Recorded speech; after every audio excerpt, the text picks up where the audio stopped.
Hi everyone. So we are going to have a great conversation today. It is with none other than Adam Gordon. He's a author of the Common Body of Knowledge, the CBK of multiple ISC score certification like CISSP, CCSP, SSCP, so and CSSP concentration like architecture certification, etc.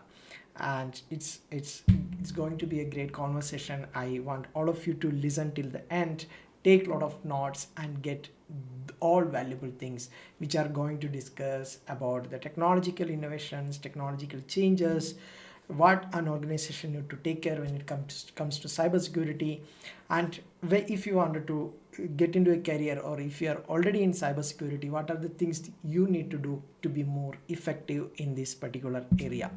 So I hope this will give you a lot of insight and value. See you in the conversation. Thank you. Thank you so much for considering the invitation and being part of this discussion.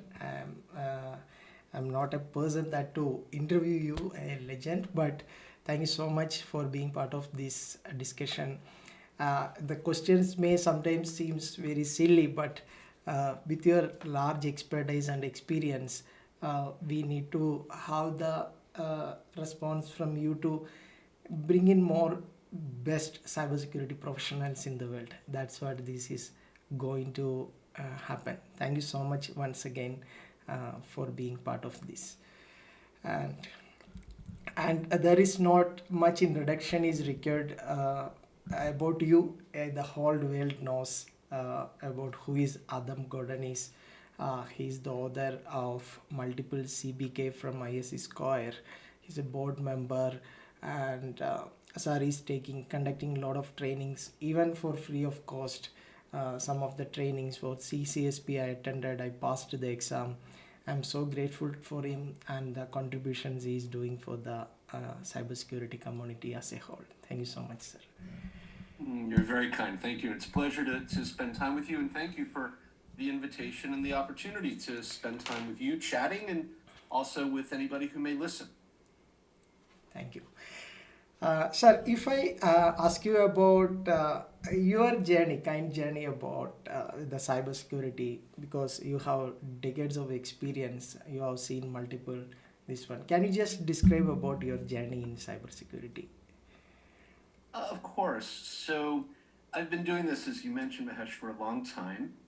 And when I started working in what we think of today, what we call today cybersecurity, we didn't call it that back then. I'm dating myself a little bit, but I started working in what we think of today as cybersecurity and computer security back in the 1980s. I've been doing this for a bit, the 80s, the 90s, and certainly beyond into this millennium.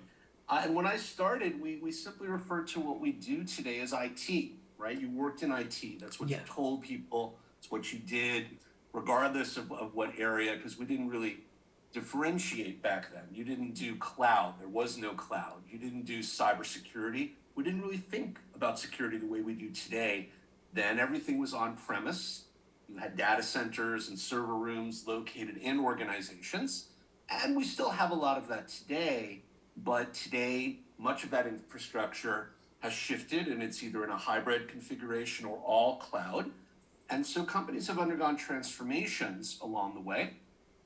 What I do and what all of us do in one way or another has changed as well. When I started, I worked almost exclusively on infrastructure. I actually had formal training as a developer early on in my career. I don't write code anymore. I haven't for a long time actively, but I understand the premises of writing code. I use those skills every day in my professional work, even though I don't write code actively. But I was that person who became essentially an administrator, an on-premise IT admin for companies, several of them that I worked with and worked for. And I also was able to take my passion for teaching and really marry that to what I do throughout my career. And so I was able to teach as well as to spend time in the field doing. And to do those things has been a blessing and a privilege throughout my career. But in cybersecurity, I became interested in security very early on in my career we had some issues in some of the companies that I was working with initially that we had to figure out how to address, as most companies probably have had. They weren't significant compared to what we see today, but they were important to us at the time locally in those companies. And I had to really go out and figure out how could we communicate securely. Well, encryption is what we think of doing, but we had to figure out how to do that back then. It wasn't as Okay. easy as it is today. You didn't just press some buttons and run some scripts and everything would work. You had to really architect and build a lot of those solutions from the ground up because they just didn't exist off the shelf. If you wanted to implement something like IPsec inside an organization back in the 1980s and the 1990s, it was a significant challenge to do that kind of work. I started working on mainframes and started working with Novell and Banyan Vines back when I was just first starting out. So my background goes back very far, but I've seen a lot of technology platforms right along the way. And the thing that's kept me interested and kept me focused in security along that journey and that path has been the ability to deal with complex problems and sort out how to solve them, ultimately, hopefully implement good solutions, mitigating risk and minimizing it along the way. But really taking on those challenges that in many respects, many companies struggle to understand how to address and trying to find a path to create that success for them, helping their teams to do so, whether it's one or perhaps multiple organizations in my consulting work, and the opportunity to do that in an ongoing way. I never get bored. You know, the nice thing about my job and the blessing of my job, I get to do the things I love. I get to teach. I also get to consult and work with technology hands on every day in the field, but I never am dealing with the same problem twice. So I'm always dealing with new challenges. And I don't sit, and I don't mean this in a negative way by any means when I say this to anybody who may be watching or listening ultimately, but I'm not tied to a desk, sitting behind a desk exclusively, doing a very similar set of activities every day to execute my job. I'm able to do a variety of things, many of which are somewhat familiar, some of which are brand new that I've never done before. And that is really, I think, one of the things that keeps me motivated. 40 plus years now, close to 40 years, and ongoing into my career. It's really been a very interesting journey. Thank you so much because I could able to feel that passion that you are having, and the thing is like the technological challenges itself was huge at that point in time, and you were involved in creating that, architecting those things. Yeah, and also the security itself isn't very unpredictable. Today, what is going to happen when we start our job, we do not know. Yes, that is one of the area. Thank you so much for telling that. So that not to the same similar thing, and I seen in that whenever you are conducting even CISSP same version one time and second time also you start preparing the notes afresh, right? So that is and when we ask, okay, I am just preparing for the next session, next domain, so that is what I feel that you are always seems it very fresh. Thank you so much for bringing in that. Yeah. And what are the challenges that you feel, sir, that is being faced by the cybersecurity industry overall, and how they have to take a step to overcome those things? Because you are giving consultation to multiple large organizations, so Sure. So, I'll answer that from a couple of different perspectives. I think good practices, good cyber hygiene always begins, I'll use air quotes, at home, right? So I think you have to really get your house in order to then help others. And I think one of the challenges that I see and continue to see, unfortunately, even today, is an understanding of how to apply the basic blocking and tackling, the security 101 kind of best practices that we often talk about, but many companies struggle with. And I think of areas like cyber supply chain security risks. So third party risk is what we generically refer to this as often, although we also talk about supply chain risk and cybersecurity supply chain issues. But we've seen ample evidence in the last 36 months of issues in the supply chain and the impact they can have on critical infrastructure, in the United States and globally. It's not just a US-centric problem by Yeah. any means. It affects India, it affects all of the companies and countries around the world in one way or another.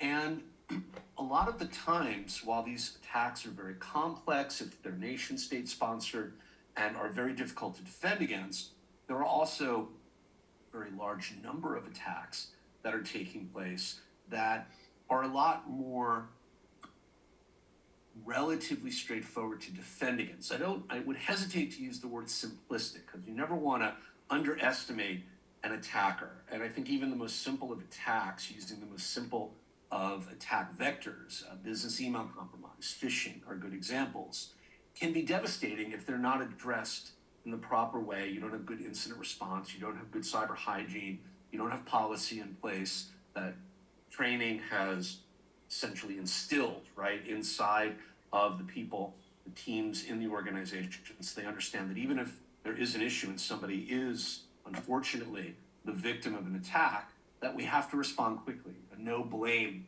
culture where we can feel free and comfortable to say something when we see something so that we can bring incident response to bear quickly and efficiently is very critical. So, a lot of people, when you ask them this question, and I love this question, it's an incredibly important one, it's very insightful and it's very timely.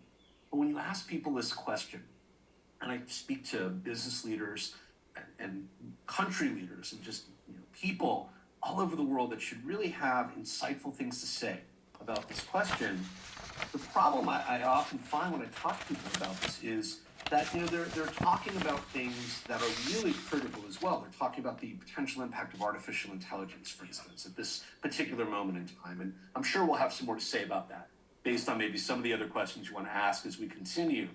But you look at a technology like artificial intelligence, and people are focusing on that as a potential vector that we have to be concerned with. It's a future issue, even though it is here now and it's evolving. But it's not something that's impacting us directly right now in the moment, the way that the lack of understanding of how to deal with basic issues like phishing and business email compromises are. And the fact that we don't have an ability to train our people and create cultures and organizations that allow those organizations to understand how to become proactive in addressing risk as opposed to reacting after something has taken place, it is, I think, still the linchpin that is not only holding together our current thought processes around information security, cybersecurity, but is also constraining us and holding us back from being able to move into a more proactive approach that will position us to be able to address future concerns like AI in a more meaningful way. I mean, what we need really is a holistic framework. We talk about frameworks a lot in security and ways in which they can be helpful. We talk about the need for an ISMS, an information security management system built on, let's say, ISO 27001 and 27002 as a standard and a framework that allows us to be able to encompass the ideas of risk and threat and impact within the organization and take steps to clearly articulate what we're going to do, how we're going to do it, and document the efficacy and the good outcomes, hopefully, right? The value of those actions through a series of steps that we can take, write down, document, assess against, audit, and verify. And it's always struck me as being so interesting and indeed at the same time so unfortunate that we have not grown past the idea that simply implementing a solution, a framework, an architecture like ISO 27001, building out our information security management system, aligning it with our enterprise risk management and our enterprise security architecture. And understanding how to do that is strategic, it's operational, it's tactical. It is all those things depending on what we examine, how we look at it. But what we're not doing is linking that to the broader culture of how to now focus the organization on a security forward mindset. And that's always, I think, unfortunately been our downfall. I think it continues to be, when I say our downfall, I mean generically, right? All of us, individually and collectively.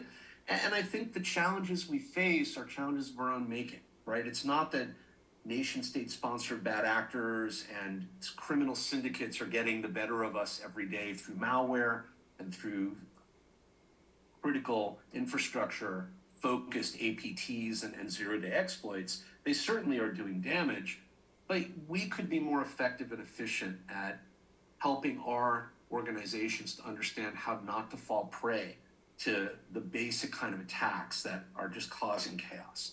I'm not suggesting, to be clear, that we could have successfully defended against something like a SolarWinds attack or the Kayesa supply chain attack or any of the attacks we've seen more recently that have been global spanning and devastating in their impact. I think even the best organizations clearly would have had issues with those kind of attacks, and those are in a separate category. But I think the huge rise, bless you, the huge rise in the prevalence in the attacks that are taking on individual corporations and are attacking healthcare, or attacking biopharma, or attacking finance, these verticals that we all are exposed to and work with in one form or another, or consume through, whether we work with them or not. We all use products in those verticals. The attacks that are just taking little bits and pieces out through malware and through ransomware and through the devastating impact of the loss of productivity and the loss of customer, the ability for customers to trust in those organizations to do the right thing is really, I think, a bigger fundamental problem. And we're not addressing it as well as we should be. I think there are many reasons, as I've mentioned, several that lay at the heart of that. But when I think about security issues that are on my mind, that keep me up at night as a consultant, as an advocate, as a value-added partner for customers and for my students, I really go back to basics. I think if we don't get the basics right, it's impossible for us to address the larger systemic issues. And those issues are going to be there until we can get the basics under control. When I hear that a company is breached because somebody was tricked into clicking on a link in a phishing email, the first thing I think of is, why was that person not better equipped and better trained to understand how to spot phishing emails? And if I go and I check the company, am I going to find that they have an active phishing campaign that they run against their employees on an ongoing basis to assess the current state of readiness and knowledge? Am I going to find that they do the kind of training and have the kind of drills necessary to instill that always-on mindset? Or am I going to find that, like most companies, they haven't really thought about how to address that concern except maybe once a year through some sort of security awareness training, right? That happens. And because it's not systemic, because it's not ongoing, it's not continuous, out of sight, and therefore it's out of mind. And I think those are the challenges that we just unfortunately continue to fail at. We want to think about the big systemic challenges and take them on. I think we're still struggling to learn how to crawl and walk, and we're talking about what we can do when we run. And that's, I think, where we still have a lot of work to do. Absolutely, absolutely. Because when you are talking about this, we are seeing that the organizations which are implemented the best technologies still getting breached. We are.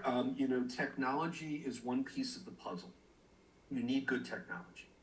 But at the end of the day, even with the best of technology, without the culture, the training, the continuous monitoring, the oversight, the policy, the GRC, the governance, risk management, and compliance framework, and the mindset and culture to really extract the value out of that technology investment, you've just bought yourself a really expensive, shiny toy that's not going to be implemented properly, it's not going to be used effectively, and it's not going to reach the desired outcomes that you've been promised, not because the vendor didn't do their job, but because you're not doing your job.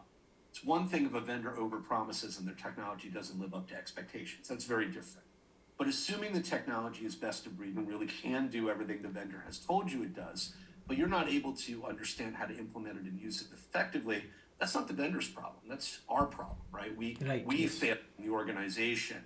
And as a result, the blame lays squarely with us. Correct. Yes. Yes. Yes. And some of the organization we worked with, and they are telling that when we are talking about security, they are bringing inconvenience. Okay, if I implement this, it will cause inconvenience to my customers, my employees. I don't, and they are not at all bothered about implementing, or they are not at all bothered about somebody is attacking or breaching their data, unless and until they feel the pain. that proactiveness is not there. So you also might have seen companies like that. So what is your suggestion for such members who are not taking cybersecurity as a serious concern? So it is very true, and it's unfortunate. You point out a very dark part of our world, which is benign. I call it benign neglect. I think it verges on benign negligence, to be honest with you. But I'll be kind because I think that most of the companies that fall into this category don't purposely, maliciously choose to act irresponsibly.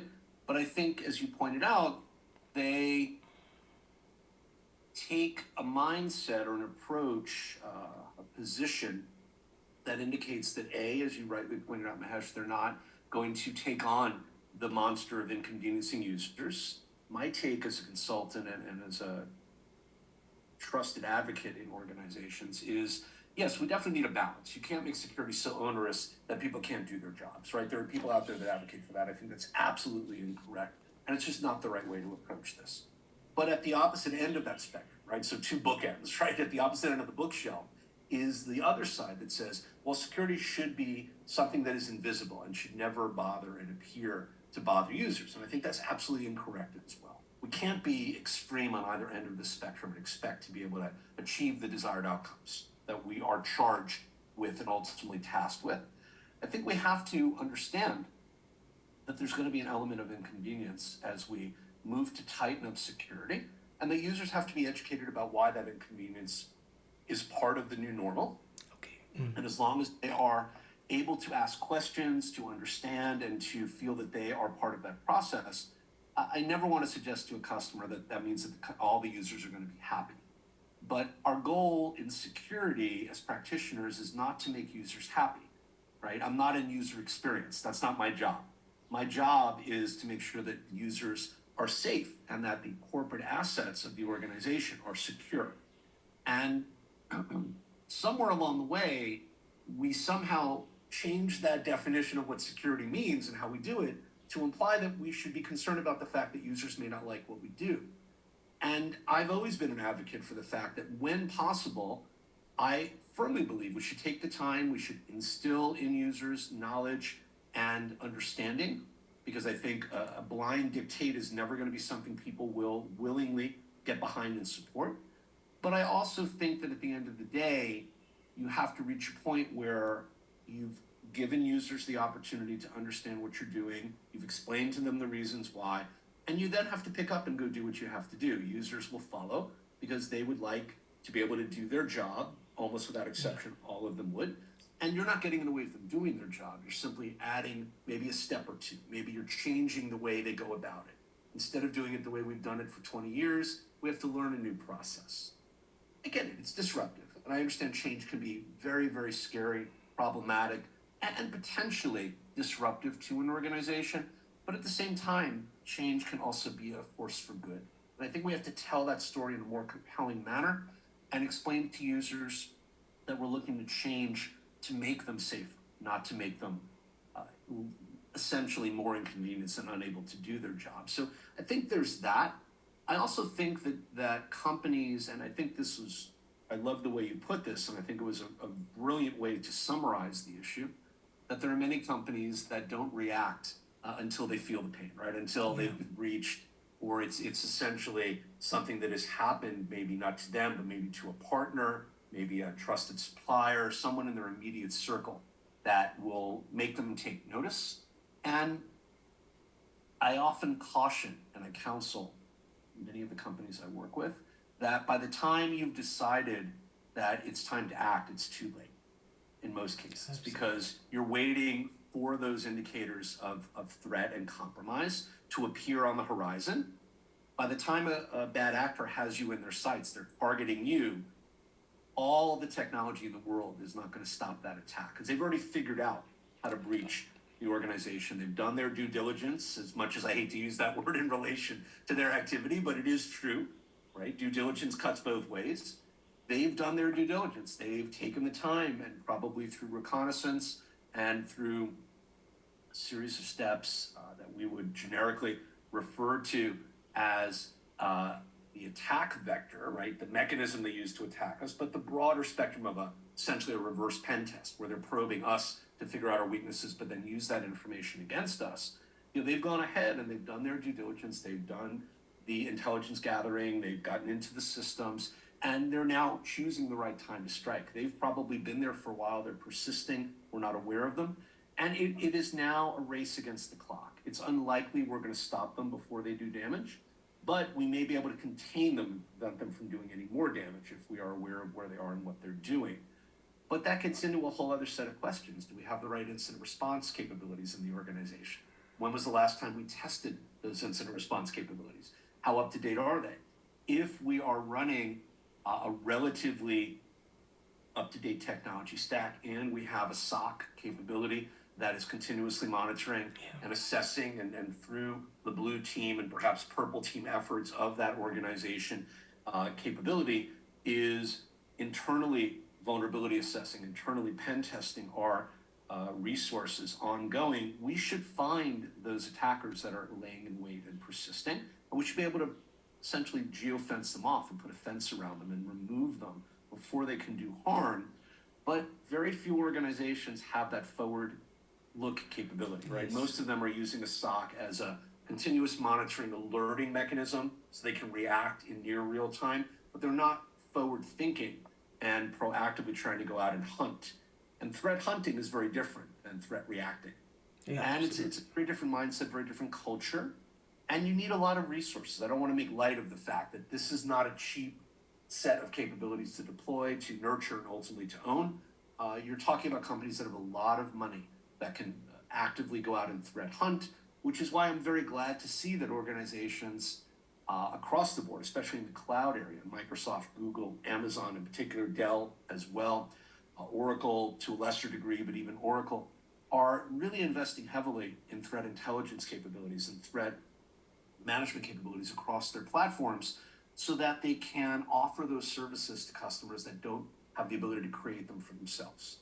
And Great. with the right kind of capabilities, we can create environments where it's much more difficult for bad actors to gain a foothold and persist undetected. I don't ever want to tell customers, and I don't ever tell students that it is impossible to keep bad actors out, because I don't believe fundamentally, given our architectures and the constraints we operate under today, that unless you have the resources of a nation state, and we've seen that even with the resources of a nation state, it is impossible to keep all bad actors out. If they truly want to get in, they're going to find a way in, because there's always somebody better than you who has more resources. So I never want to tell people that it is possible to keep all bad actors out or impossible to keep all bad actors out. I think we can do a good job, but I think we have to be realistic. And I think the value of adding an architecture solution like Zero Trust, so ZTA, right? Zero Trust Architecture, SP 800-207, and the supporting resources around that really can change the dynamic in organizations in this area, because it allows us to reinvent and rethink, moving away from a decades-old approach about perimeter-based defense. Let's push the perimeter as far out to the outer edges of our networks as we can. Let's hold the bad actors at the gates, right? The barbarians at the gate concept. And if we can just keep a strong outer wall, they can't get in. If they can't get in, well, everybody living in the village inside is safe. Well, the problem is they tunnel under the walls, they fly in over the walls when we're not looking, and they drop out of the sky, right? And so the perimeter is fixed. And because we can't move the perimeter in that old architecture, once they get behind the perimeter, we unfortunately really can't do much to stop them. But Zero Trust or it's much harder, I should say, right, to stop them.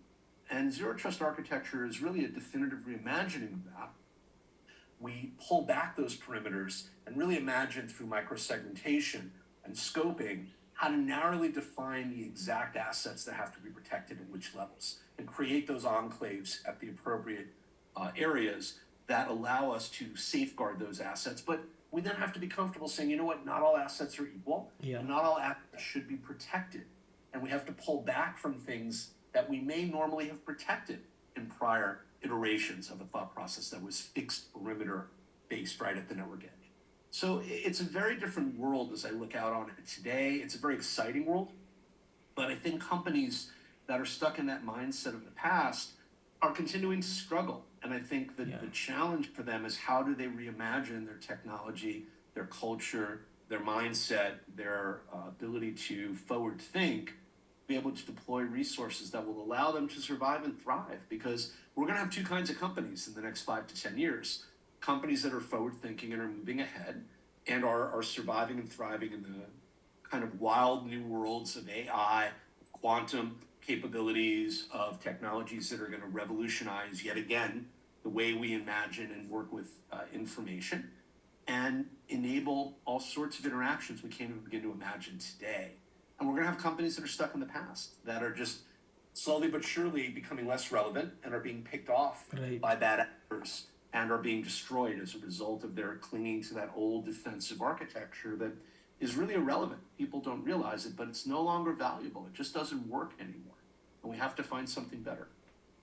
Great, great. A lot of things are included in that. And when you see that more than 4 decades of back, what are the transitions? You told something, but I'm just curious to understand. What are the transitions happened in then it is called IT security or information security. So what are the various transition happened and what made it to happen and where are we currently now? So what made those changes? What transitions? Sure. So, when I was starting out, I was working on mainframe computers, right? When I was in college, in my graduate work, I did a lot of my work on mainframes. So, the initial biggest transition for me was moving, and I think for organizations, was moving from mainframes into personal computers, desktop servers, right? If you think about that transition that occurred back in the 80s, where it became realistic to have computers in organizations that were not dumb terminals fed by mainframes, but rather were able to process locally. And you would have the ability to build what we think of as modern data centers and modern data stacks as a result today. And so modern infrastructure of the kind we all are used to, although it's several generations past where it was when I started, was really the first major transition I saw in my career very early on. And that I think set the stage for everything that comes after.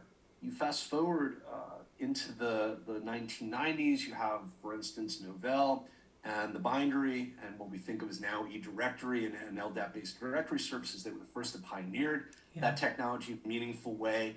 And for many years were the prototypical standard that we all referenced, right? But then along comes Windows, Microsoft Windows 2000. So Microsoft puts their cards on the table, gets into the game, and revolutionizes the way in which the corporate information security and technology stack is deployed.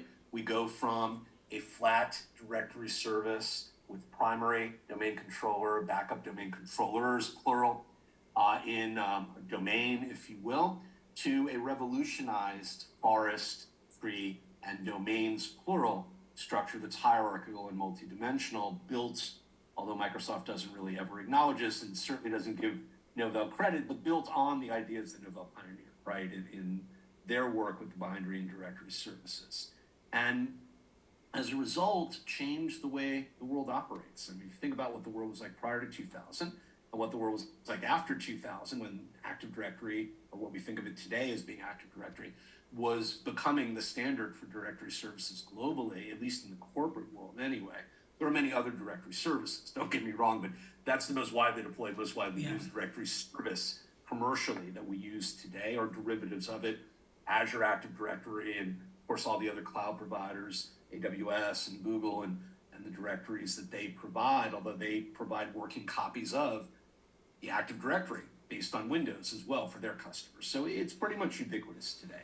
And I think that was the second major shift, was the change into that model, which sets the stage for identity and access management. We think of now as identity and access management, IAM, and ultimately privileged access management, PAM, to become the new de facto standard, as we talked about, thinking about ZTA in the most modern time period. But in between, and I'll come back to that transition in a minute because that's the latest one and that's ongoing.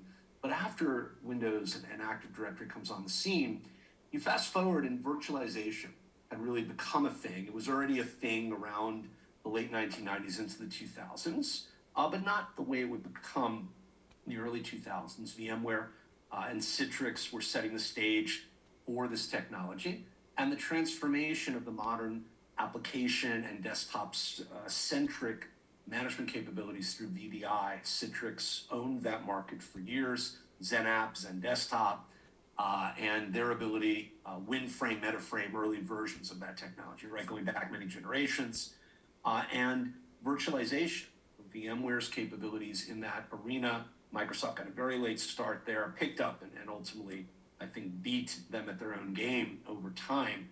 But if you look at the prevalence of that technology, regardless of whose name is attached to it, as it's not Citrix so much anymore, it's not VMware exclusive anymore, but every major technology vendor is offering VDI of some kind, is offering virtualization as a Right. standard enabler for what we think of as modern cloud and modern enterprise capabilities today. You couldn't have cloud computing the way we think of it today in the modern world without virtualization and without those early technology pioneers. There would be no cloud, not the way we think of it today. And virtualization enabled cloud, and cloud has enabled the transformation of the modern enterprise to move away from centralized and really facility bound local implementations of technology that were linked via public cloud, right? The internet has been around for a long time. We've had public cloud computing a lot longer than we called it public cloud, but we didn't think of it that way. We thought of the internet as essentially just a set of connections that allowed organizations to talk to each other and more and more surf the web and find things as we move into the 2000s, right? As the modern digital world that we think of emerges. But the reality is, those technologies became enablers for newer versions and ultimately Yeah. for newer technologies. And I've seen a lot of transformations, a lot of paradigm shifting technologies. And when you jump through virtualization into cloud, into the modern digital enablement that cloud provides, divorcing technology and its location from the end user so that they can be anywhere and work on anything at any time with minimal latency and almost instantaneous access globally. That is something that people take for granted today. But if you think about it, in less than 20 years, we've been able to achieve that because at the beginning of this millennium, that wasn't the case. Yes, you could access technology remotely. We had VPNs. We'd had them for decades at that point. We had the internet. You could dial in and or use faster technology to be able to connect. But we didn't have ubiquitous access on handheld smart devices. You couldn't walk around and use a smartphone in 2000 and connect to the internet. That just didn't exist. And yet here we are, roughly 20 years later, less than 25 years, and we have the power of modern desktop computing in our smart devices, right? In our handheld Yes. phones, right? We can do anything we can do, and in some cases do more than we can do on computers. It always amazes me that the device I just showed you and I held up has more power in it than the combined computers that put men on the moon in 1969, when you think about that. And here we are roughly 50 years later, and we've been able to take rooms of computers and shrink them down to something we can put in our pocket and carry with us everywhere we go, and put in our car and drive with and have it take us to places where we want to go. So transformation's ongoing, and I think it's an incredible opportunity and a blessing to be alive at this time. I think people say that in every century as they see the technology advancing, but I can only imagine what's going to come down the road. As I mentioned a few minutes ago, we're now transitioning into IAM and PAM as being the new perimeters and the new enablement areas where we're seeing security really being put to work at the perimeter and edge of our networks through ZTA, wherever those edges are collapsed into. And that, I think, is an area of transformation to watch and to be focused on. If you're not thinking about identity and how identity is enabling secure access, you're behind the times, right? Because that's really where the majority of work is being done today. I think if you're not thinking about artificial intelligence and how it can be put to work in your organizational stack and how it can enable security, you're missing a tremendous opportunity. Yeah, The early absolutely. adopters are certainly going to have some pain, but there's going to be a tremendous amount of acceleration in terms of our capabilities over the next 5 to 10 years as a result of those technologies. And I think people that are positioning themselves to take advantage of that are going to be on the forefront of what we're doing. And then there's going to be people, as we suggested, that are not so eager and are going to be trailing behind. Yeah, great. Yes. So recently also some of the Gartners and other things, they are also giving more priority to identity and access management, as you rightly pointed out. So that is also organization has to see in that line as well. Thank you. And what are the major, so IPsec and many cybersecurity changes also has come during this period of last many decades, right? What are the major shift you have seen in the security side also? Because of these technological innovations has come, attack vectors are changed. So, security is predicated on several ideas, right? We talk about the iron triangle, confidentiality, integrity, availability as Yeah. being the cornerstones of all modern security architecture and thought. And I don't think those underlying assumptions have changed, right? We still are hyper focused on protecting good data and keeping it away from bad people, confidentiality. We're hyper focused on change control for data, no modification or change without Yeah, knowledge and consent, absolutely. integrity. And you've been through this, you've heard me say this in my lectures, you know exactly what those definitions are. And availability, right? Keeping the systems that are necessary to do the work of the organization online and available, but with a big asterisk, available only for authorized users that have a reason and a purpose to be able to access them under whatever conditions we specify. Those things have not changed, but the ways in which we think about implementing the technologies, as you were suggesting, around those concepts are always evolving. As I mentioned, if you tried to implement IPsec in the late 1990s and early, into the 2000 era, you could do it starting with Windows 2000. It was relatively straightforward. You could do it Okay. even in earlier implementations of Windows, depending on what you were doing in other technology stacks, but it was difficult. It was not easy. PKI is another great example. Certificates don't have to be overly complicated, but PKI early on was a really difficult thing to build out and to build out properly in organizations because there just really wasn't great support in the operating systems for it.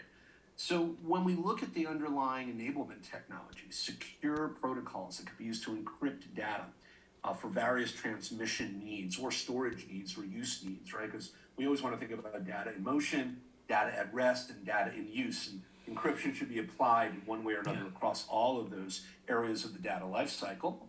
I think data in use has probably come the farthest in the most recent number of years because we have really interesting and innovative technologies that we can apply to data in use, encrypting data in memory, data execution prevention, so execution protection, so that we're not allowing malware to execute and gain access to dedicated memory spaces, address space layout randomization, remapping the internal memory of the organization, of the machine, the organization of the memory space, so that malware cannot sequentially walk through memory based on process identifiers to find data. It's going to be randomly scattered in different places and internally remapped so that we can find it when we need it, but it's not obvious. And so these kind of technologies have been around for maybe 20 some odd years now, in one form or another, meaningfully. But then you look outside of the operating system, and even things like the equivalent of whole disk or whole volume encryption, right? It's really become prevalent in the last maybe 10 to 15 years. BitLocker, bcrypt, right? Whatever it may be based on the operating system you may use. You couldn't do that back at the beginning of this millennium in a meaningful way inside the OS. You had to use third-party external capabilities to do so, and I think that's a really big boon if it's being used correctly. But then you look broader across the network and you look at technologies like SOAR, right? So you look at automation, right, and orchestration, automation and response from a security standpoint. You look at EXDR, XDR, EDR kind of technologies, so enhanced and extended detection and response capabilities.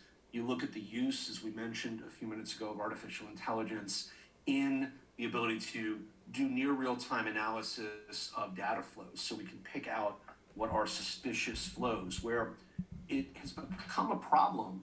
It's been a problem for a long time, but we have such high volumes of traffic flowing through modern networks that humans can't keep up. You could build an entire continent of SOC engineers, right, and put them to work monitoring data flows, and there just aren't enough humans, eyes, and brains to monitor the amount of data that's being generated on a daily basis across the public internet today, let alone private networks.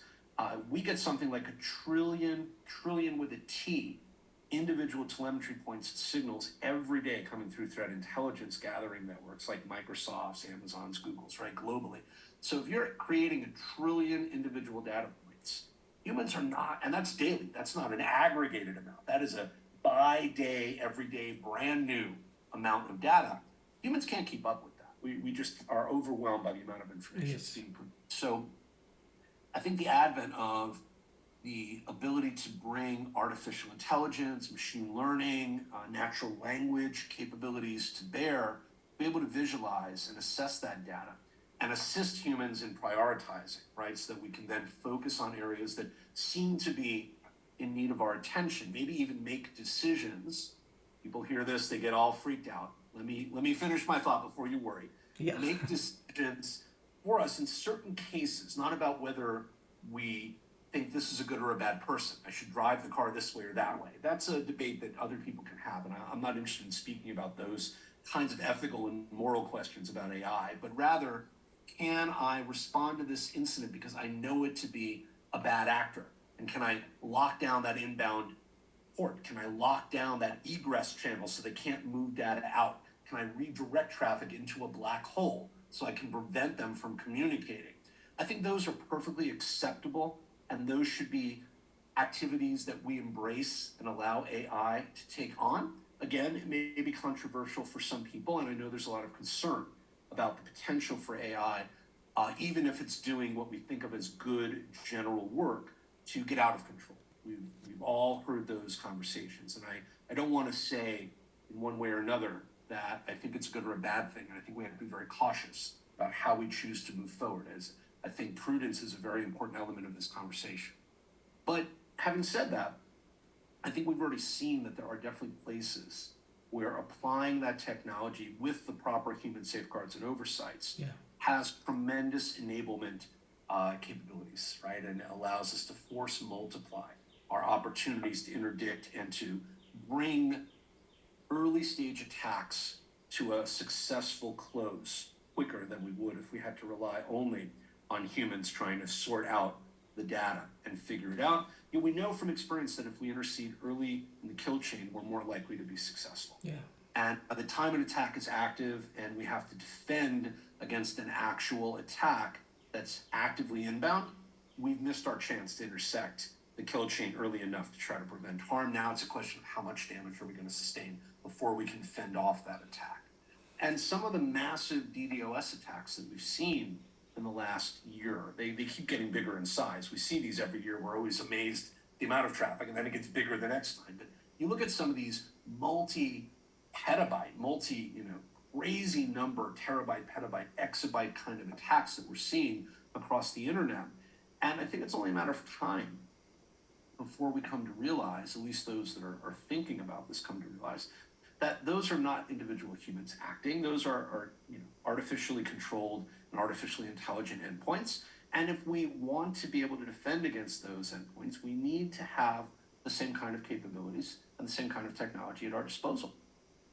Right. Yeah, a lot of things, a lot of changes, and we are heading out. The next question also just thought of it is connected with whatever we are discussing, and you have already given some pointers that what are the what I wanted to ask you is what are the technological and organizational changes that you are seeing for the next 5 to 10 years down the line, because you already told that one is an organization, they are future thinking, one is staying in the past. But apart from, we are talking about quantum computing, that these GPTs, more artificial intelligence are coming, metaverse, the world is totally changing. So what is that you are seeing in the next 5 to 10 years, the organizational and technological changes? So I think it's realistic to say that we will see some form of consumer-based quantum computing capacity that will be available in the next 5 to 10 years. Okay. We have quantum computers already, they're with us, but they're certainly not commercially viable and available outside of high-end research laboratories right now in a meaningful way anyway. That will change in the next 5 to 10 years, and I think as a result, we will certainly see a very seismic set of shifts that start to occur in the way we imagine and ultimately interact with technology.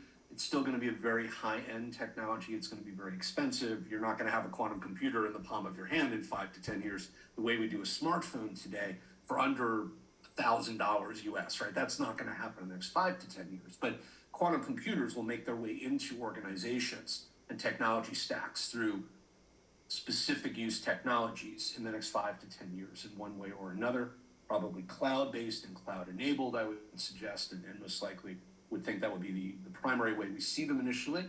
And I think the biggest impacts we'll see in those areas, and you've already heard a lot of the conversations about this, are things like how we reimagine the safety and security of data, because we're going to have to imagine and reimagine the ways in which we think of encryption today to address encryption in that new technology frontier. The protocols, the approaches, the technology, the capabilities we use today are not relevant in a quantum forward world. And glad to hear and excited to know that work is being done in those areas to prepare us for that, both in the United States and globally among many countries that are concerned about this. So I think that's an area that people don't spend enough time thinking about. I think we were starting to think more about it. You heard more about it for a while, especially because of the effects of COVID. People were at home working remotely. There was less technology that was being talked about, and a lot of sensationalism around technology had evaporated away. You didn't have trade shows every year. People weren't hyping the next big thing. Conferences like RSA, which is going on this week, right, in San Francisco, in the United States right now, were not happening for a couple of years because of COVID. The Consumer Electronics Show wasn't happening. All the big venues that would really hyper-focus people on technology had evaporated for 1 or 2 years. Black Hat and DEF CON were not going on, things like that. And so as a result, I think a lot of the hype settled away and just fell away from those conversations. And you began to actually hear a lot more about some of the technologies like quantum computing and where they were at. But then, thankfully, COVID has receded in most parts of the world and is nowhere near as significant and as problematic as it had been. And things have gotten, I hesitate to say fully back to normal, but are more normal than they certainly were at the height of the concerns around the pandemic. And couple that with the fact that society is reconnecting, RSA is going on, Black Hat just happened not that long ago, DEF CON and all these conferences, CS happened for the first time in the last couple of years, over the last 6 to 9 months. And all of a sudden, the big new hype is, well, everything is AI, right? All you're hearing about is ChatGPT and AI and well, Elon Musk and Twitter. But aside from that, ChatGPT and AI. And as a result, we've stopped talking about, I think, the underlying foundational technologies like quantum computing. They've receded, not because they're not being worked on, not because they're not important, but they just receded in people's minds. Everything is this sexy new cool toy called AI, which has been around for a long time. I mean, this is not new technology. It's groundbreaking, revolutionary what we're doing with it right now, but this technology that's decades old. We've been working on this for a long time. So the fact that people just discovered it in the last 6 months is a little concerning in some respects, but it's, I think, mature enough now that it's clearly ready for prime time, as they say, right? So we're seeing it emerge, and as a result, OpenAI and ChatGPT and whatever are now commercialized, and because of that, people are paying attention, right? Because you can sell things and make money with it. Big companies like Microsoft and Google are battling it out to see who's going to ultimately own that space, and now people pay attention. So I think those technologies are pretty obvious ones, right? I think that those are things that we know are coming in the next 5 to 10 years. I think the things that are not so obvious, but are equally important for different reasons, we've seen, because of COVID, the shift to a remote-centric model for work. Whether it sticks fully country by country, locale by locale or not, there are certainly areas where remote is continuing to be the standard of the norm. There's areas where companies are forcing workforces back into offices, and there's a hybrid somewhere in between, right? Where we've kind of settled, where maybe you could be remote a few days a week and in the office a few days a week. Absolutely, yes. I think it's probably going to be the norm going forward in most instances.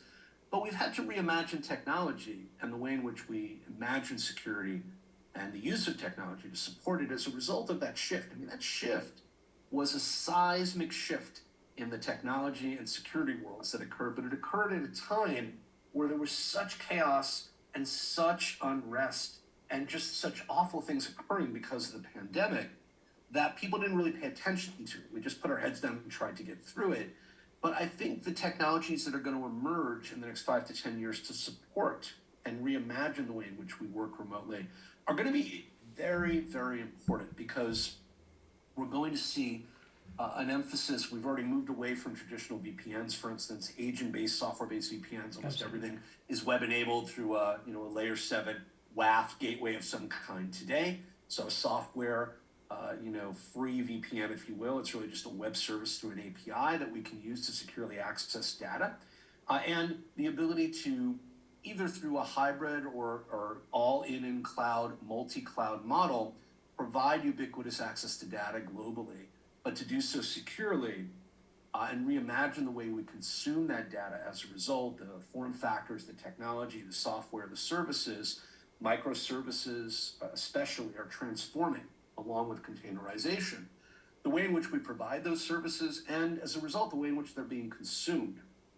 We're not really thinking about, I think, the way we're consuming them as much, but you just have to really not look much further than the Copilot capabilities that Microsoft is launching in their platforms. Now, to be clear, they're AI powered, right? So it goes back to AI. But when you look at technology like Copilot and integrating AI directly into the end user device and allowing AI, even in the browser, right, in Edge and Chrome, you've got AI powered capabilities built right in now, right? Or they're Yes. coming if they're not already there, depending on the stack. And as a result of that, the way in which we use that technology, that consume that data, is radically changing, literally in front of our eyes. And I just don't really think most people are aware of it. I think they're just benignly kind of going along with the flow, and they're taking it for granted. And I think those changes are going to be revolutionary in the way in which we interact and consume in those areas, because we're seeing already the effects of that, right? Things are really changing. Your car is becoming an extension of your smart device. And Absolutely. your car is going to be new enabled technology for you to be able to work, or on a train, or wherever you may be, if you're working and transiting right between work corridors on a plane. We have the ability now to have wireless access and internet access pretty much above 10,000 feet, almost anywhere in the world today. We're bringing internet to rural parts of the world through Starlink and other satellite enabled and microwave enabled relay capabilities. And I think the enablement of the human experience and the broadening of the human access to technology is probably the biggest transformation that's occurring. And I think that's going to ripple through the next 100 years, not just the next 5 to 10. But I think the democratization of technology and access to the technology on-ramps, right, that are going to enable people in different parts of the world that haven't traditionally had access to those technologies to do so in life-changing ways, is probably the biggest revolution we're going to see in the next 5 to 10. I'll say 5 to 15, but let's say 5 to 10 or 15 years. I think that's what I'm really excited about, what I'm focused on, what I'm looking at, and I'm really hoping becomes a reality. So when it comes to the security side, people or the organization has to more focus on how to secure data, imagine how to secure and reimagine. That is what mainly they need to focus also, right? In the cybersecurity parlance when it comes to the I new think we technology. need to step up and be prepared for the revolution that's coming, as I was suggesting, right? When you turn on internet for people in rural areas, whether it's in India, whether it's in Africa, in Latin America, in Asia, wherever it may be, in places where traditionally they have not had that kind of access, or it's been limited maybe to intermittent cell phone capabilities, right? In many areas, they may have cell phone technology where they can use the internet in limited ways on smartphones, but they don't have the kind of reliable, continuous internet connectivity that we take for granted in many countries today. And when you enable that access for those areas of populations that have historically been underserved, and you open their ability up to access the modern digital environments that we all operate in today, you're bringing them into a world that they have not really thought about how to interact with in a way that we take for granted. We have to now secure them, their data, their access, train them and teach them how to operate securely, and give them technology, not just access, not just bandwidth, but endpoints and technology that will be secure, so they can talk to a doctor in a rural village and get health care through telemedicine, let's say hypothetically, as one use case, but they can do so over a secure encrypted connection. We can safeguard the outcome of those discussions through recording that electronic patient information, so the electronic patient record, in a secure system where it's going to be stored so that it is protected and afforded the levels of protection and security that are required by and mandated by regulation and statute wherever you are in the world. And now we can make sure that those people are not in any way disenfranchised as digital citizens and members of that environment. I think, yes, we have to focus on security. We need stronger encryption algorithms that are going to be quantum safe. We need technology platforms that are going to be portable and highly resilient, self-healing, and capable of being deployed in different environments and reconfiguring themselves on the fly. We have to move away from this idea of we need IT-centric capabilities in organizations that are highly complex to be able to deploy endpoints into these areas that are going to be used by average individuals. We should be able to take a device out of a box, turn it on, connect it to a network, and have it configure itself based on the capabilities of deploying a device management, an application management capability across that network. And the quicker we can get to those technologies and democratize them, right, for use in the world, the better off we're all going to be. You know, when Absolutely. I travel globally and I have to worry about connecting my computer up to a network that's not, secure, and the fact that I can't secure or guarantee the security of an endpoint, that I have to use essentially a throwaway machine, right? Because I'm worried about the fact that that endpoint is probably going to be infected based on the country and or the network I may be in at that time. And I have to be very sensitive to the kind of data I access and where I access it from is, for lack of a better way of putting it, absolutely shocking and unacceptable given the times we live in. I should be able to deploy a global safety net around a device that's corporate owned that will protect it regardless of where it is in the world. I understand that there are bad actors lurking on public and private networks that I can't necessarily control, but I should be able to harden the defenses on that device so that unless somebody actually steals it physically and is able to compromise it with some sort of malware at point of insertion on the device physically, that I should be able to protect that device through encryption and through an ongoing health monitoring solution. I mean, these are the technologies that I think we need to be really thinking about. How are we going to manage endpoints at scale globally? How do we secure all those endpoints that are in need of security? If we can scale those technologies, I think a lot of our problems go away. But we're stuck in the middle. We don't have the scalability yet, but we have the attackers on the opposite side hyperscaling their ability to attack us. We're not matching those capabilities, unfortunately, and so we're falling behind, and that's a significant problem. Absolutely. So great. So we have discussed a lot about the technologies, what are the transitions, the future, how to safeguard those things, and talked about the human centricity mindset, the culture to bring in all those things. Great insight, all those things. Few questions I wanted to ask you about cybersecurity as a career. So many of them are very much interested. I wanted to start a career in cybersecurity. Some of them are excited after seeing some movies, or some of them really interested to give a security to the organization. So, in your opinion, what about a person is taking a career in cybersecurity? So, I love to talk to people, regardless of their age, that are interested in what we do for a living and want to become active in cybersecurity, what we think of as cybersecurity today. I always encourage people that want to pursue a career to do so. It's incredibly exciting. It's really interesting work. There's so many variations on what we can do based on the segmentation of what we think of as cybersecurity today. And I know you want to delve into that a little bit, so we'll leave that for the other conversation, the other question you want to ask about that. But I really do want to encourage anybody who's interested in cybersecurity to think about it. But I always caution them at the same time that you have to have a plan. To simply say, well, I want to work in cybersecurity is often like saying, I'm hungry and I want to have dinner. And you've probably had that conversation. We've all had those conversations with friends, with significant others, with brothers, sisters, etc. What do you want to have for dinner? I don't know. What do you want to have for dinner? And you spend 30 minutes going round and round and nobody's willing to commit and make a decision.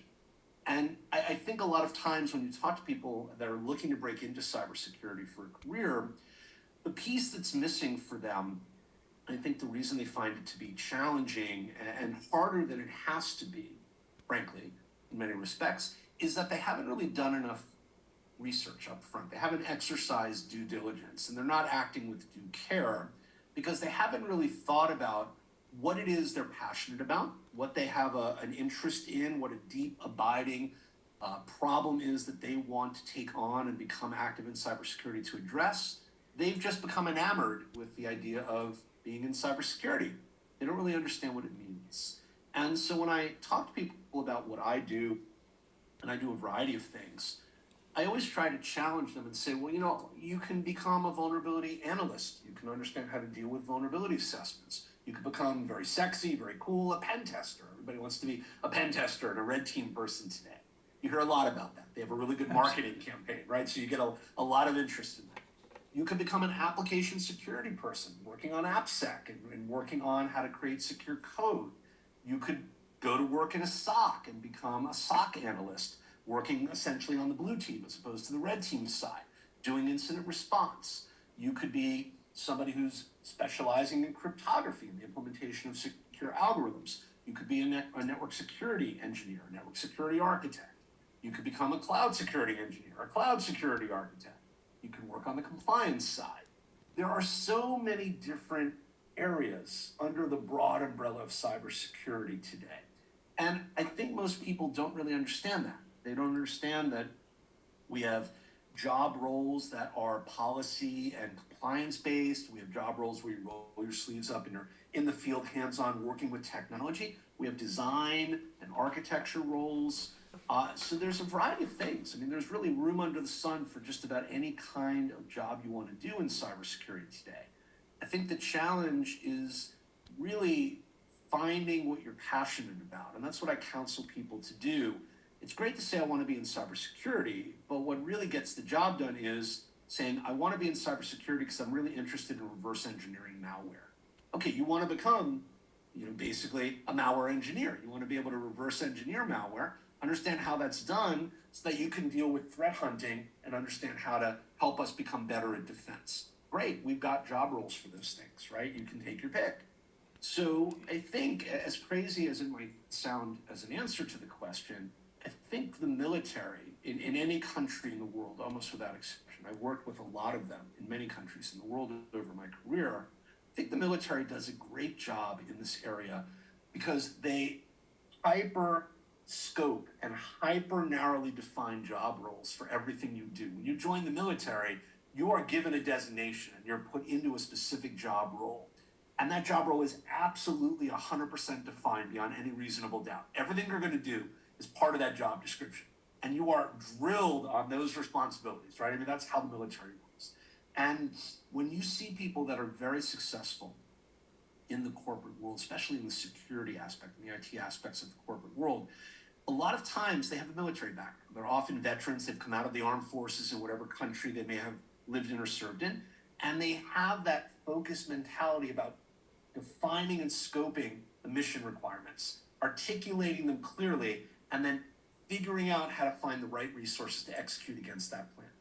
And if we step back from the debate and the cries and the hue of noise around, we've got so many shortages in cybersecurity. We've got millions of jobs going unfilled. We have people that want to get in, that don't know how to get in, and we have this coming tsunami, this tidal wave of problem in the next 10 years as people age out of our industry and there aren't enough people to replace them. Yes, we definitely have a talent shortage, but we don't have the kind of problem people are hyping it up to be. What we have is a communication gap. We're not really good at defining what the roles are and explaining to people what it takes to take on that role.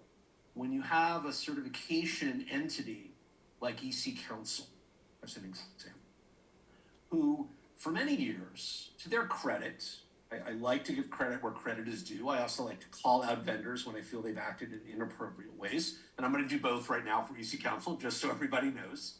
But I think to their credit, EC Council for many years, before almost any other organization, certification or otherwise on the planet, was trumpeting the importance of and the value of security through certified ethical hacker, through certified hacking forensic investigator, through incident responder, through security analyst, many of their certifications, Yes, and testing, yeah. CHI, CH probably the most well known, I would say, of all their certifications for a long time. And you have to give them credit. And Jay Bavisi, the president of EC Council, someone I've known since he started and known for decades, I think is a visionary in that respect. And I think he's done tremendous work.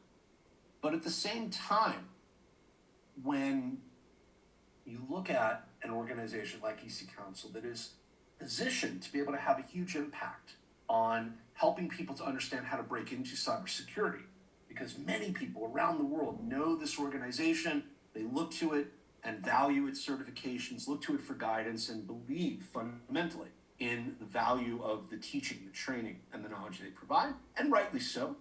When you look at this organization who isn't, unfortunately, doing a great job of hyper-defining and telling those stories about how you can move into cybersecurity, but rather they're doing a really good job of talking to people that are already in cybersecurity about how they can get better. And I think this is where they unfortunately are failing right now. And they're an example of many organizations that are in this boat. You look at a counterpoint to that, an organization like ISC Squared, again, cutting edge organization for decades that has been trumpeting the value of information security, careers in cybersecurity, or what we think of today as cybersecurity, and is behind some of the preeminent and most well-recognized information security certifications in the world. CISSP being top among them, certainly. But until recently, in the last 12 months, they suffered from the same issue. They had a career path that was targeted at people that were already in the industry, that were mid to senior level, and that needed to enhance those existing skills. Very valuable, very important, very relevant. Firmly believe in that. I created content for them. I was a subject matter expert for them. I trained for them. I've written CPKs, as you pointed out, for them. I am the prototypical poster person, right, for that organization. So I get it. But there was a blind spot there until roughly about 8 to 12 months ago when they finally, and they had been working, by the way, on this credential, the CC credential, certified in cybersecurity is the entry-level credential, for some time before it launched, to be fair. But it only became available the last roughly about 8 months or so. And they are now telling that story in a compelling way. And they're putting resources behind it. They're giving away those certifications, hoping to certify 1 million people in that certification. The self-serving reasons for the organization notwithstanding, there's more to that story than just saying, we're doing good work, we want to certify 1 million new entrants into cybersecurity. But let's give them credit for that. Let's not worry about the other stuff for now. And let's say, on balance, it's a good thing. I think more organizations telling those stories about how you begin instead of how you get better once you are already in is the blind spot we need to address for people looking to start out in our world. We don't do a good job as a community, as an organizational culture globally, information security, cybersecurity, all of us globally, whether we're men, whether we're women, doesn't matter who and what we are, we don't do a good job helping people understand how to begin. We don't pay it back. Absolutely. When we've got past the barriers, we don't reach our hand back and pull people forward as much as we should. There are shortages of various ethnic groups that are not represented properly in our community globally. There are not enough women in our community globally. There are not enough people of color in our community globally. There are not enough diverse people in our community, regardless of where they come from, what they represent, and why those things are happening.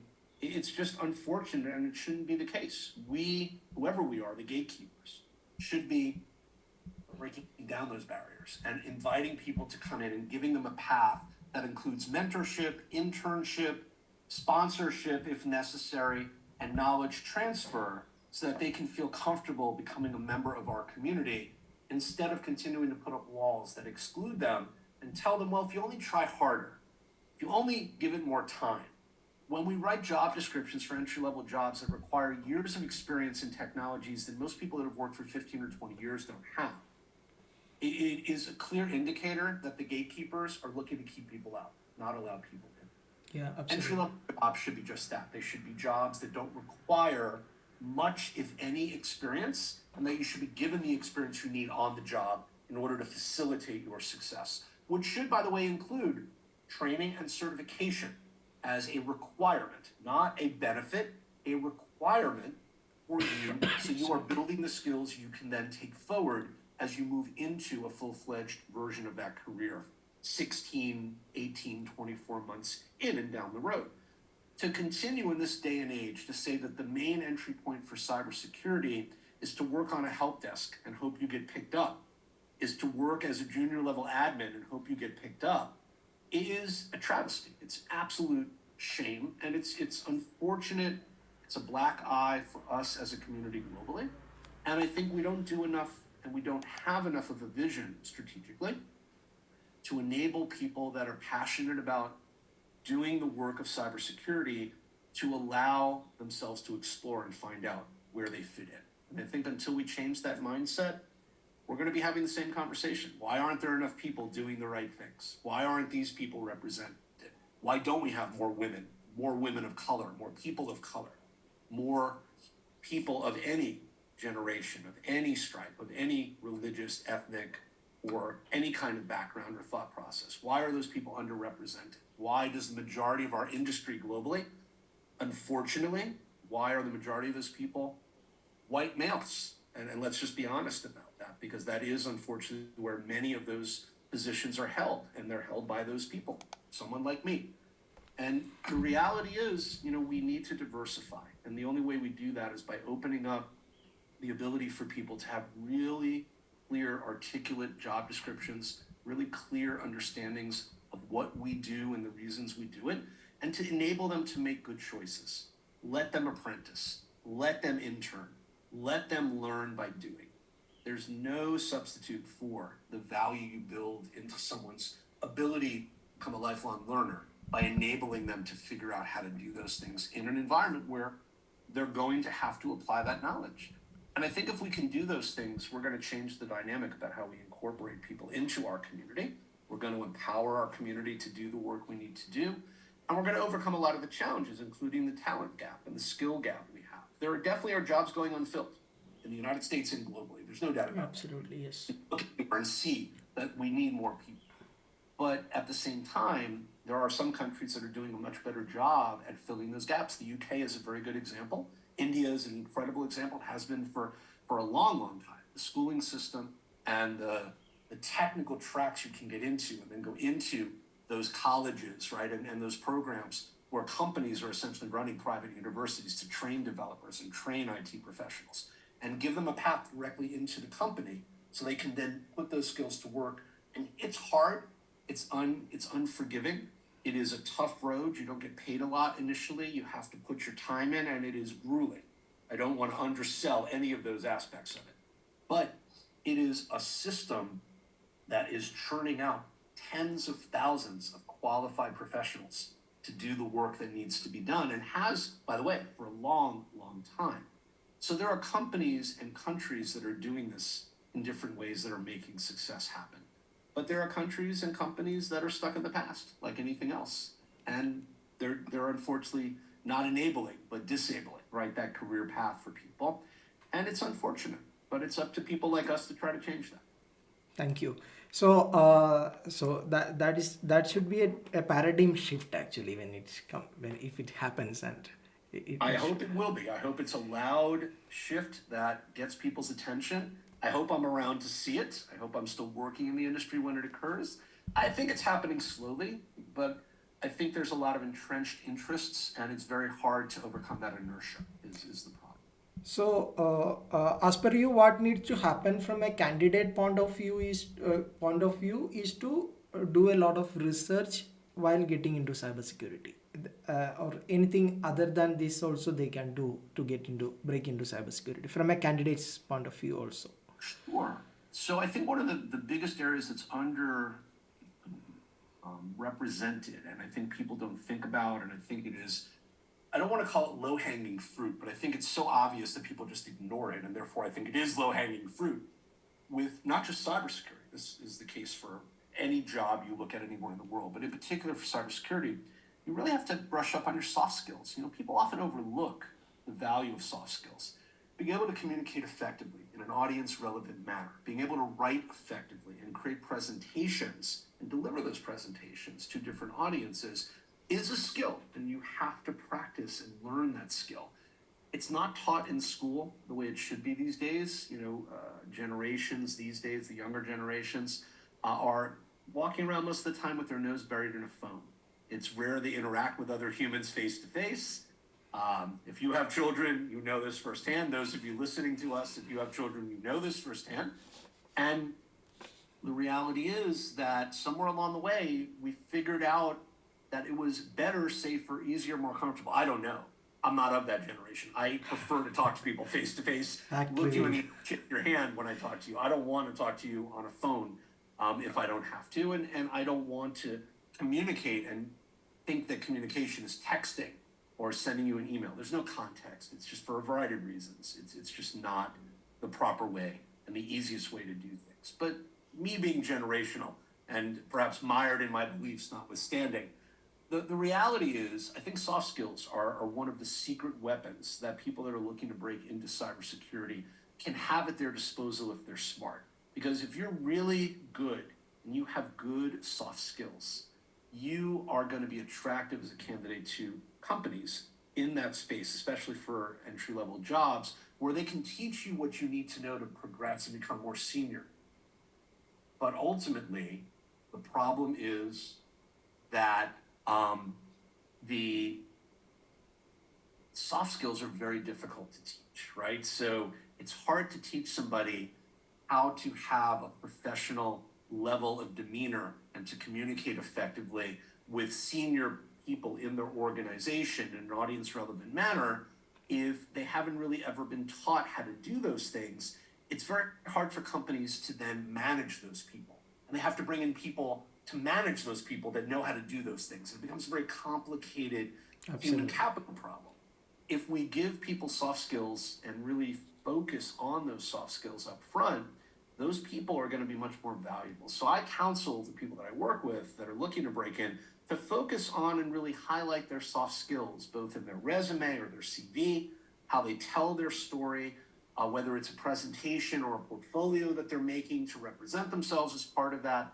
If you can work on projects and show the output of those projects in a professional manner and highlight the soft skills you've generated as a result, you're going to become a much more interesting and I think much more effective candidate in all jobs, by the way, not just in cybersecurity, to be clear, but especially in cybersecurity.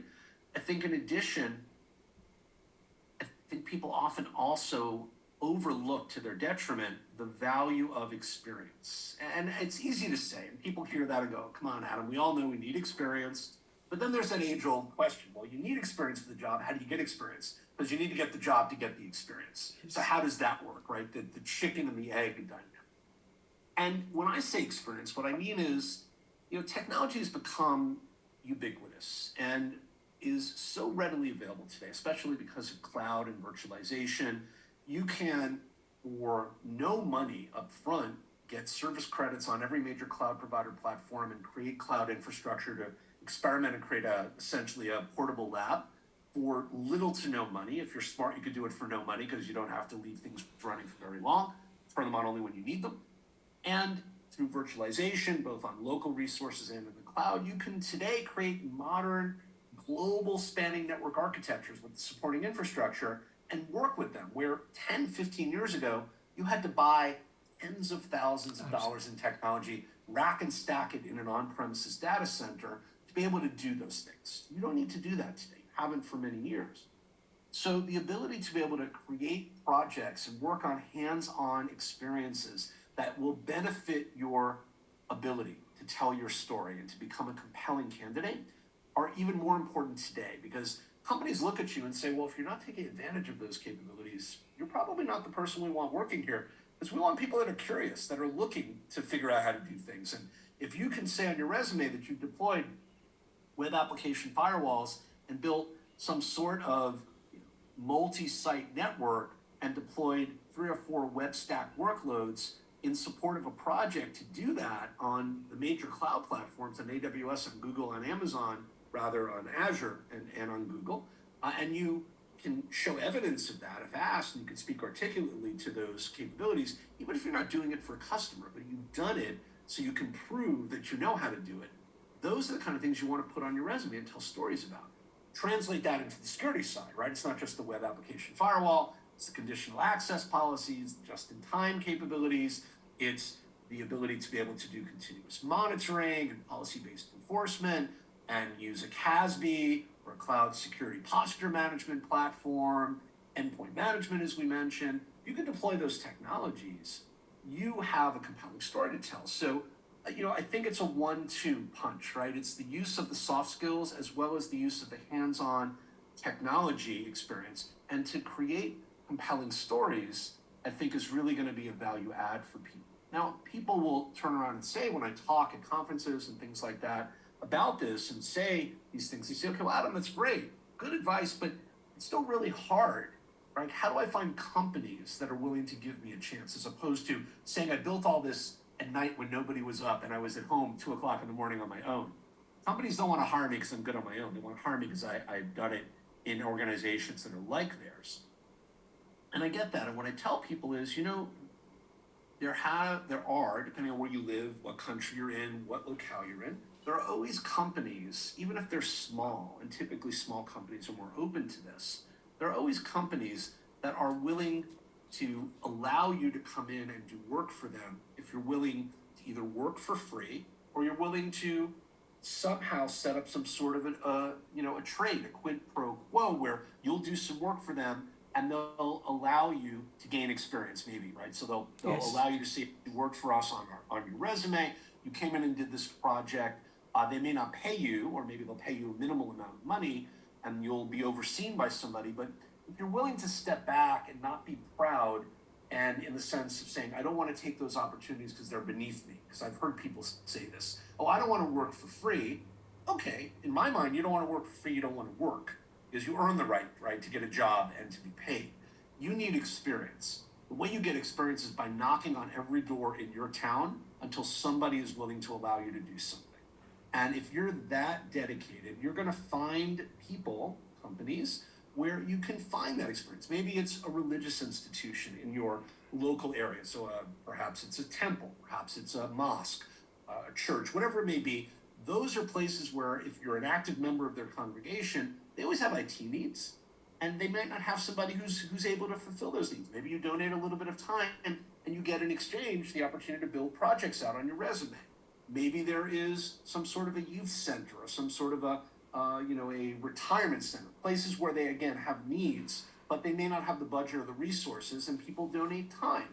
So there's a variety of locations in your locale, I'm sure, where you can find the opportunity. Maybe there's a school, maybe it's a grade school, a primary school, or something like that, where you can donate some time, especially if you have skills, and in exchange, you can get to do some things that will essentially buoy up your resume. So I think you have to be creative and think about the ways in which you can engage. I think if you're willing to do that, you're going to find entry points and opportunities, and always be networking, right? You hear salespeople say, always be selling. ABS is the acronym. Always be selling, right? You should always be networking. ABN. You go to a social function, you go to church, you go to a mosque, you go to synagogue, you go to some sort of social event, you go to a kid's graduation. You should be talking to the people in your immediate circle, in your children's world, right? In those circles, in your community. They run businesses, they know people, they do things, they are connected, and they're gateways for you to be introduced to people. Find those organizations in your local area where you can network. Find user groups, right? Find whether it's VMware, whether it's Microsoft, Amazon, whatever. These days, because of COVID, a lot of these things are online. They're starting to become interactive and personal again. But go to these local gatherings in your community where technology is being discussed, where like-minded professionals like you are there, because those are the people that are going to introduce you to organizations and may act as a reference for you and vouch for you. So you need to figure out how to connect to those people. And I call it a PIT, P-I-T, a PIT crew. The people I trust, right? The crew around me that are the people that advocate for me and that I can go to and ask opinions of and get information from are the people that are my trusted advisors. And I challenge aspirants. I say, who are your trusted advisors? Who's in your pit crew? And if you're not telling me local business leaders, you're not telling me people that can introduce you and give you a reference into this job in this organization, because I'll ask them, say, hey, well, what's the company, your dream company? Where do you want to work? Oh, I want to work at Microsoft. I want to work at Google. Okay, let's take it down a couple of notches. You're just starting out. You're probably not going to get a job at Microsoft or Google, right, with no experience, unless you're answering phones or doing something that's not technology related, which, by the way, is a way in, but may not be the way you want in. So let's be a little bit lower on the totem pole. Let's target a mid-level company, maybe one that's a little smaller. Get some experience. What would that company be? Have you figured that out? What are 2 or 3 companies locally in your community, in your area, in your city that are hiring technology people? Have you taken a look at what they do? Do you have any idea what kind of jobs they have available? Who do you know at those companies that's willing to vouch for you? Do you know somebody who knows somebody at that company? Maybe again, they're in your church, they're in your synagogue, they're in your kid's school. I promise you, if you start digging, you're going to find those people, is what I tell them. And those people are going to have to be convinced that you're a good person to take a chance on. So you need to get to know them, and they need to feel comfortable enough to trust you to recommend you.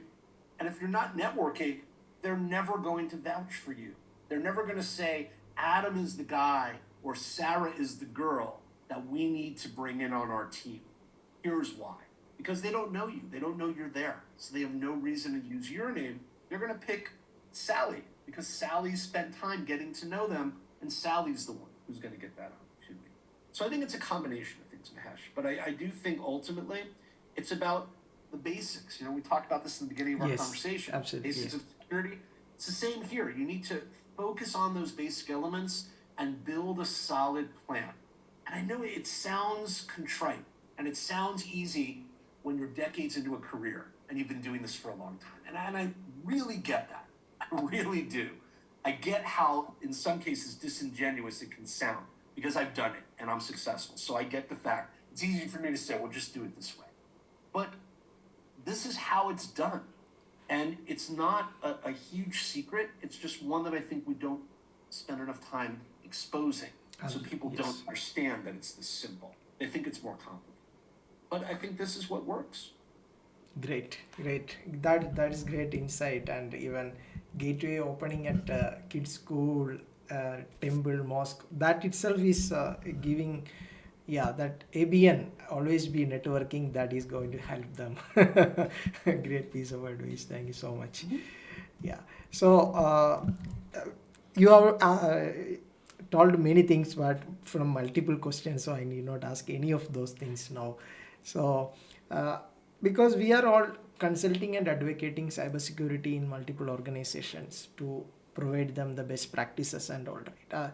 As a consultant with long years of experience, so what are the qualities and things that needs to be considered to become the best consultant in the cybersecurity field, as per you? So, I think to be an effective, and I'm going to just change your choice of words a little bit because I think it was important to strive to be the best, don't get me wrong, but there's always people that are better than you no matter how good you are at what you do. And I think what I tell students, what I tell customers, I want to strive to be the most effective and trustworthy and worthy of trust advocate that I can be for you. It's not about being the best. I want to be the most effective and therefore the right tool for you at the right time based on your needs. But I understand what you're asking. And I think to be really good at what we do, both as consultants and as practitioners, because you are both when you are either, even though you may not think of yourself that way, I think that we have to have several qualities in no particular order. But I think an unquenchable curiosity about the environment, the world we live in, the technology, and the areas that we engage in has to ignite your desire to get out of bed every day and to go and do things. Because if you're not passionate and inquisitive about what you do, you're never, ever going to be great at what you do. And that goes for anything. Whether you're a cook, you're a librarian, you're a technologist, you're a politician, you're a doctor, any and all those things are very and equally important in many ways. And all of them, you have to be passionate and inquisitive and have a burning desire to learn new things, to be great at any of those things. So I think you need that. I think in addition, you need to have the ability to focus and prioritize on the mission at hand. It's very easy to get distracted, especially in today's hyper-connected world. It's very easy to become overwhelmed by all of the competitive interests in an organization as you're executing on one mission. There's 5 other people pulling you in different directions to execute on other missions, and it can become very disheartening because you could be very good at one thing or really bad at a lot of things, right? It's very hard to be very good at a lot of things all at once.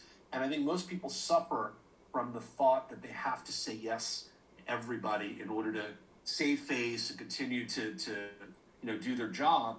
And it's okay occasionally to prioritize and to say, I can't do everything today. So what am I going to get done today? What's most important? So the ability to prioritize is a very super critical life skill. Again, beyond cybersecurity. This is, for everything you do in life, not just for what we're talking about here.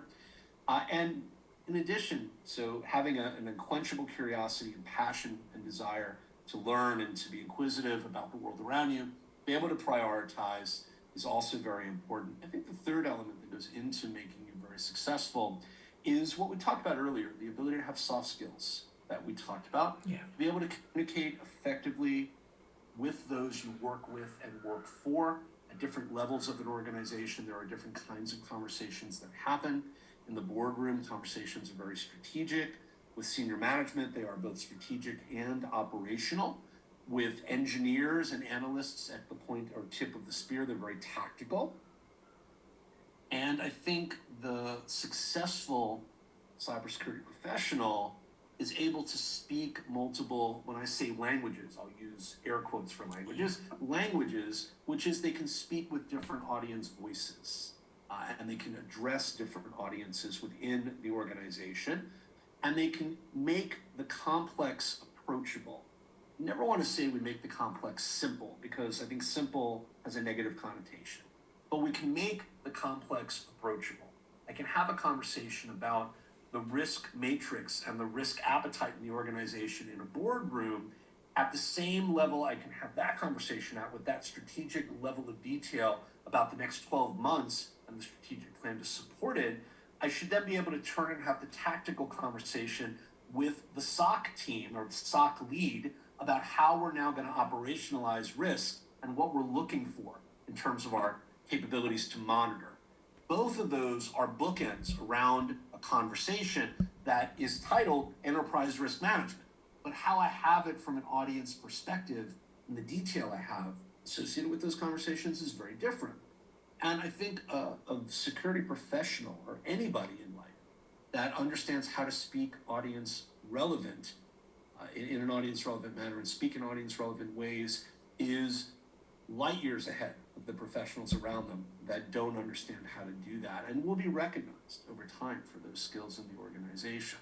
So I think successful consultants bring together those elements, those threads as they weave the tapestry of their success.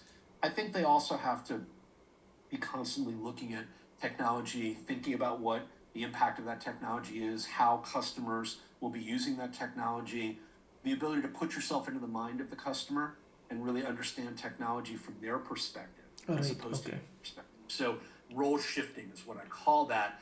Customers are really focused on pain, right? They're focused on immediate need. Consultants have to be able to identify that need, then turn around and offer solutions that align with the outcomes that the customers are looking to address as they move through that pain. Essentially, the business problem is what the pain is. And if you can't put yourself into the mindset of the customer and understand the technology, the issues, the concerns, the potentiality of that technology from their context, you're never going to be good at consulting because you're blindly throwing answers at them without really understanding what is relevant to them. Customer solutions are about one size fits one problems, and therefore those solutions have to be tailored to a one size fits one need. You can't apply the same solution over and over again to a variety of customers in different verticals and expect it to work. Yes, we can mitigate risk as an outcome, but the technology, the approach, the tactical details of how we mitigate risk are different for every organization because the requirements and the capabilities are going to be different in every organization. Consultants that are good understand that and understand how to listen and to identify need and then discuss what the one-on-one or one-size-fits-one solution is, articulate that in a way that the customer can agree to and understand, and then articulate the solution that matches that requirement in a way that the customer can ultimately believe in, buy into, and accept. And then is the easy part. You go and you do your job. You actually execute on the solution, right? You deliver the value. But earning the trust of the customer is about understanding as a consultant how to read the room, we say, right? Read that one size fits one solution, identify it, articulate it, and earn the respect of the customer, the right to then offer them a solution through doing so. Those are the skills that consultants need to be successful. Great, great things. Okay. So just two more things, sir.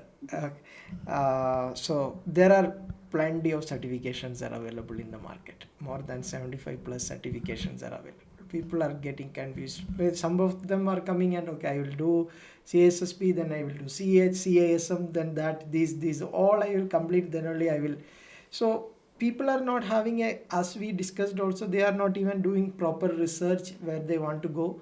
But among the certification, right, how to choose the right according to, because you are the I can tell the source where those things came from, so I just wanted to hear from your side how to rightly choose certification and grow in the ladder, sir. So it's a very important question. It's a very insightful question. It's one that I think a lot of people struggle with. What is the right certification for me at a certain moment in my career, a certain point in my career? What's right today may be different tomorrow, for instance, right? And it goes back to some of the things we were discussing earlier. I think you need to, as a person who's looking to gain experience at whatever level you are, starting out, middle of your career, senior, as you maybe are moving into more senior management, whatever the case may be, you have to not only understand where you have come from, but you have to understand where you are and where you want to go. And I counsel students and customers to have that kind of a plan. Where am I at today is a function of where I was yesterday. Where I will be tomorrow is a function of where I am today, and the actions I will take that enable that journey are going to be what I have to focus on to transition. Certifications are part of that. They're not the only thing. We talked about other things like gathering skills through actual doing projects and things of that nature. But certification is a tried and true, a time-tested way to offer proof, validate skills, depending on certification, the rigor of it, etc. We're moving more towards skill-based testing these days. You have to actually do things to prove that you can show that you are deserving of that certification. So there's definitely value, and more value, I think, being built into certifications because of that. I think that the mistake people make, and this is often when I say this to people, and they look at me in shock, disbelief, and horror, they say, coming from you've been doing this for so long, you literally wrote the books. How could you not advocate for certifications all the time? And I don't. I firmly believe that certifications are an important part of professional development. Let me start by saying that. But I also do not believe that they are the only path to show relevancy and prove skill. I think selectively they are very helpful, but I think you have to, as I suggested, have a plan to be able to drive those certifications to your betterment in terms of the value they offer you. And I think success and failure starts and ends with your ability to plan your career and the journey I talked about, especially if you're starting out and looking to get into the industry. I think it's a given that you do need to have certifications today in order to prove to an employer that you have the ability to gather skills, but also that you can essentially do the work required and put the time in, if you will. I think those entry-level certifications are variable. Many people in the United States and abroad globally look to CompTIA as one organization, for instance, that certainly represents the person who's just starting out on that journey, maybe 0 to 24, in a rare case, maybe 0 to 36 months of experience, the upper level certifications. And I think that they have proven over the decades they've been as an organization advocating for technologists and the betterment of those practitioners through certification, that they have clearly articulated certification paths that make sense. Network Plus, Security Plus, Linux Plus in particular at the entry level. A Plus would usually be in that, but I think we're moving away from kind of that hardware centric model. You don't have as many people needing to know how to take apart a computer today. It's a very important skill, don't get me wrong, and people should learn how to do those things, but you have less people needing A plus because it's less relevant as a certification to get a job today than it was maybe 10 or 20 years ago, is what I'm suggesting. But Network Plus and Security Plus in particular, and Linux Plus as well, incredible set of relevant skills in those certification bodies of knowledge. You gather one, two, or all three of those, and you can go out and get yourself an entry-level job in cybersecurity in multiple areas because you've proven that you have the skills to do so. You move beyond that, and you look at entry-level certifications and acquisition of knowledge in cloud vendor stacks today, whether it's Microsoft Azure, the Azure fundamentals, right? So AZ900 would be the exam on the Azure side, MS900 on the Microsoft Office 365 side, that entry-level certification, and then usually the administrator, right? So you go from like the practitioner, the professional, who's just starting out to an administrator level credential, like an Azure admin or Microsoft 365 admin. You do the same on AWS, do the same on Google.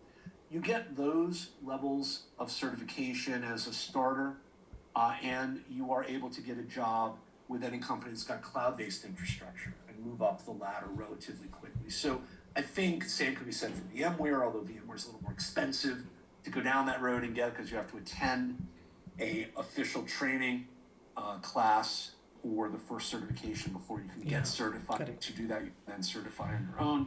So it's a little bit more expensive, but depending on the technology stack you want to work in, it's worth the investment in your career if that's where you want to go.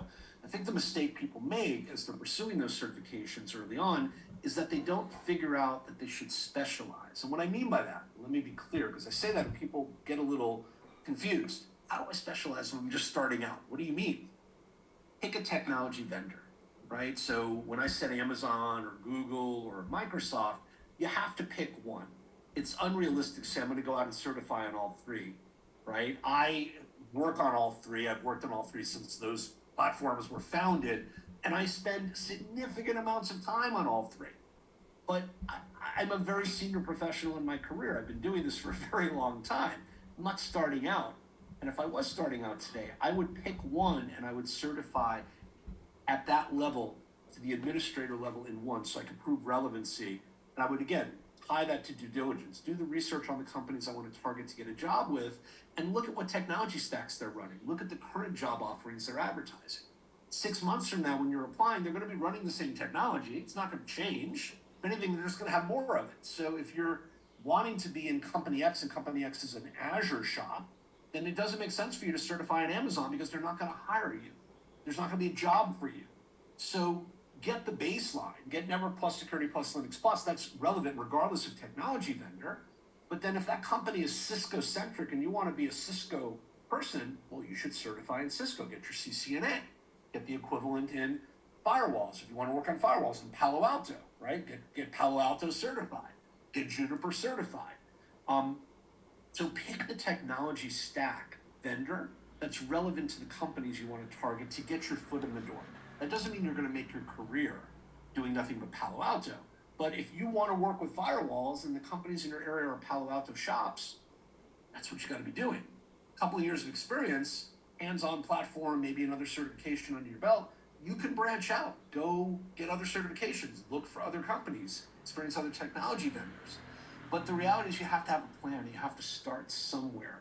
I love movies. You often, in my boot camps, you've been through them, in many of my training endeavors, I spend time trying to relate very complicated concepts to people that may or may not have a point of reference for them because they don't work with them every day. And I use movies a lot to do that because I find it's a common experience. Most people have seen movies, regardless of where they grow up and they live in the world, and have often seen the same movies that I talk about, depending on how old they are. And one of my most favorite movies is The Wizard of Oz. It's not a movie that maybe everybody has seen around the world, but it's a movie that's world famous, and people have heard of it even if they haven't seen it. And there's a very famous scene in The Wizard of Oz where Dorothy has fallen out of the sky in her house, and she opens the door. She's landed on the Wicked Witch, um, and she comes out, and the whole screen goes from black and white to color. It was a magical moment. You can imagine sitting in a theater in the 1940s when this movie was being shown the first time, and to go from everything black and white and opening that door and seeing Technicolor on the screen. I mean, it must have just been incredibly, incredibly impactful. And you see her come out, and she surveys the land around her. She's on, the house is fallen. There's a pair of feet sticking out from under the house. And she goes through the whole thing. The Good Witch shows up and tells her what's going to happen, how she's going to work with her. And she is now taken in song and dance, dancing with the citizens, right, of the area that she's in. And she's put on the path to follow the yellow brick road. Or you hear them say, follow the yellow brick road. And they have this whole thing, and the yellow brick road starts out as a single point, and it spirals out into this grand road that goes off towards the Emerald Red Castle and ultimately Oz. And the yellow road is the perfect analogy for that kind of a journey when we talk about things like cybersecurity or planning a career. And you have to plan your career to follow the yellow brick road by having a starting point that's well defined. And that starting point is a single element.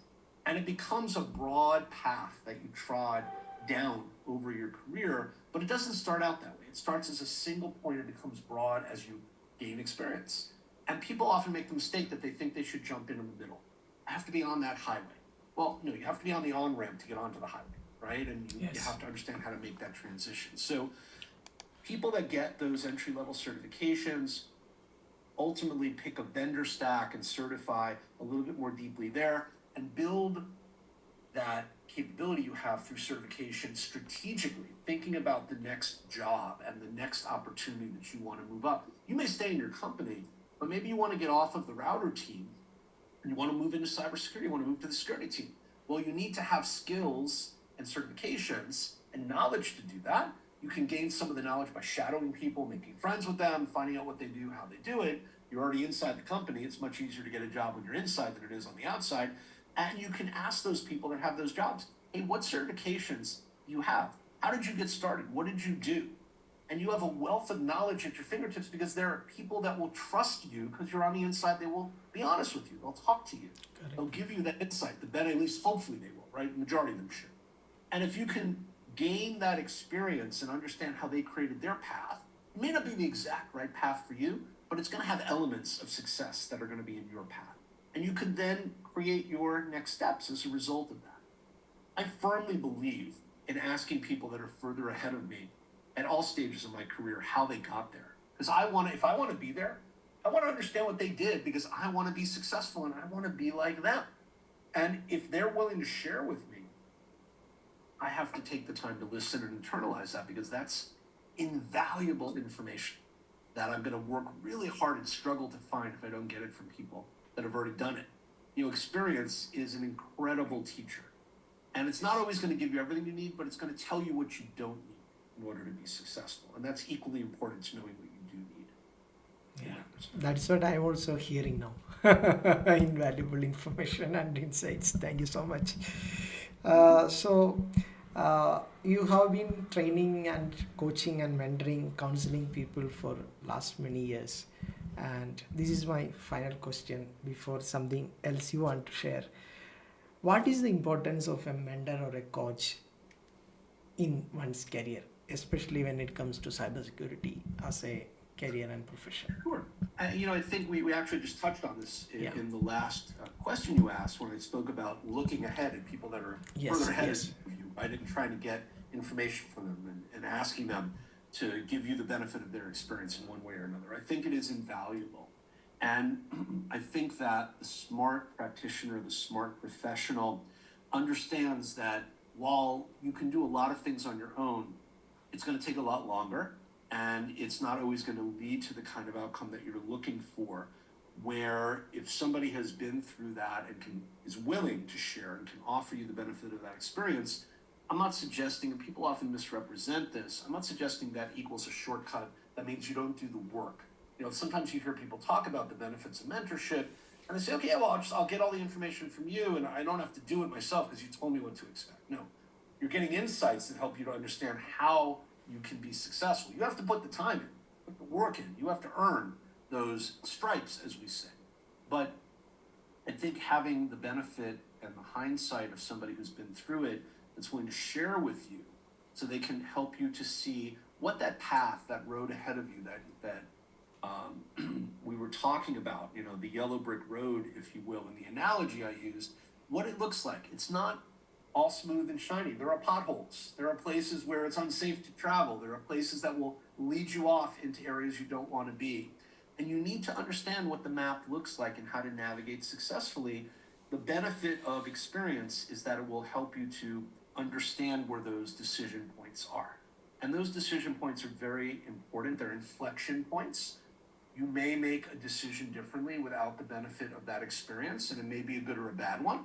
But I would prefer to have the benefit of someone's experience who's been through it and then make my own decision, but weighing that experience in as part of the calculus that I go through, than to blindly stand at that fork in the road and hope I'm making the right decision without the benefit of that experience. I've done plenty of both in my life. Many of us have, I'm sure. And I found on balance, it tends to work out better when I have somebody who's been down that road giving me some insight. I tend to be more happy with the results at the end of the day. But I think people also need to be equally on the opposite side of that conversation, empowered and unafraid to take responsibility for the decisions they make, even if they don't have the benefit of that insight. It's incredibly important to have people in your corner, as I mentioned, my pit crew, right? The people that I trust. You need to have those people, but when they're unavailable or they're just not there, you can't be paralyzed by the fear of indecision. You must be able to still move forward and make decisions, and you have to be empowered in your knowledge, your skills, and your abilities to do that. And I think if you can balance those two things, integrate the value of the mentorship and the peer capabilities that will provide, incorporate that knowledge, but then take responsibility for your decisions and believe in them enough to stand by them and believe you're making those decisions for the right reasons, hopefully informed as part of that. I think that's the right balance you want to strike, and that is where I think you find the most success. Thank you. Yeah, that is absolutely correct, because when we are alone and there are nobody is there to support us or guide us, that time also we should be equipped to take that decision, because cybersecurity absolutely demands that. when comes Life demands it, not just cybersecurity. You're absolutely right. Cybersecurity does, but it's bigger than that. Yeah. You at the end of the day, you go to sleep and you wake up, even with people around you in your life that you love and that are a part of your life every day. You go to sleep and wake up alone, all right, every day. And I mean that metaphorically, right? Whether it's actual or not, and you are alone making those decisions, even with family and people that love you and support you there. At the end of the day, you own those decisions. They're yours. You have to feel comfortable enough in your knowledge and your skin, yourself, to support that decision and own it. Even if it doesn't turn out to be the right one at the time, it felt like and seemed like it was the right one. You have to believe that and own that. And I think the only way you empower yourself to do those things is through seeking out guidance from people that have had those experiences so you can understand what lays ahead. So the value of mentorship is tremendous. It has tremendous impact, but it also arms us and gives us the confidence to stand alone in the world and make those decisions. Because at the end of the day, we have to make those decisions and own them. Our mentor is not going to make them for us, no matter how comfortable they are helping us. And it is an empowering capability that allows us to move in the world. So it's very, very Great. Thank you so much. Sir, any final advice you wanted to give to the cybersecurity community as a whole? Anything else which we are not touched upon or you wanted to suggest? Oh, I'm sure if we thought about it, there are lots of things. Yes, But absolutely, absolutely. two things come to mind off the top of my head. We talked about this, Mahesh, you and I, in one form or another throughout our time together. And by the way, thank you. You've been incredibly generous with your time and your thoughtful questions as you spend time with me. So I appreciate all the work you did to get ready, but also to invite me to be able to spend time with you and have this chat. Two things come to mind. The first is you never, ever, ever have to lose your sense of curiosity. It's the secret magic ingredient for what we do that makes the job that we do, which can be very hard, very stressful, incredibly trying and difficult at times, incredibly rewarding at times, incredibly frustrating at times. It makes it something that you are excited about getting out of bed to do every day. Your sense of curiosity, your sense of excitement, and your sense of inquisitiveness is vital to your ability to be successful, but also to your mental health, right, as you do this job. I've seen a lot of professionals in our world burn out because they become overwhelmed by the circumstances that we're forced to operate in, often very high pressure, very little lead time, and a lot of angst about having to get things done right after the fact. And you can't let it overwhelm you. But at the same time, you have to incorporate that sense of urgency into your world in order to act, right, and act accordingly. So it really, in many respects, someone years ago asked me, how would you describe what you do?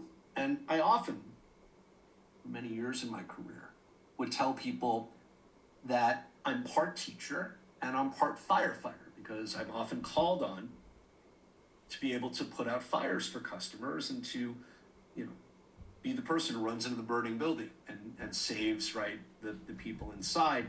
Not because I'm brave and I want to do that, but because I have the skills and the knowledge to be able to deal with the issues that they're facing, right? And I would often explain my career in those terms to people. They'd say, oh, that's kind of interesting. I kind of get that. You're a firefighting teacher. Okay. And we kind of go on and move on. But every so often, as I would really think about it, and one person challenged me on this one day, and I kind of stepped back and thought more about it. I said, I'm not so much a firefighting teacher or a teacher who firefights, but I'm actually a tightrope walker, right? I'm that person in the circus who's up on that wire who is trying to walk between two fixed points that are known, right? The fixed point that I start from is the point where things haven't gone totally bad. And the point that I'm trying to get to is the point where things have gone bad, but I've recovered and I'm back to some sense of normalcy. And the very narrow wire that's almost impossible to walk on without falling off of in the middle is the chaos that we exist in most of the time in organizations. And it's my job and the job of people like me to walk that tightrope because we choose to, not because we have to, but because, crazily though it may be, we want to. And I think you have to embrace what we do and really have a passion for it, as I've discussed, in order to get out of bed every day and not only not be overwhelmed by it, but actually be excited, as I mentioned, by what we do. And so, my advice to people looking to get into this profession, looking to do what we do, or maybe understand what we do better, is to wake up every day and, ask yourself, why am I excited about what I'm getting to do? What motivates me to go to work and deal with someone else's problems all the time? Often problems that I had no hand in causing. I'm not the one who caused them, but I'm now the one who has to clean them up and fix them. Why am I that person?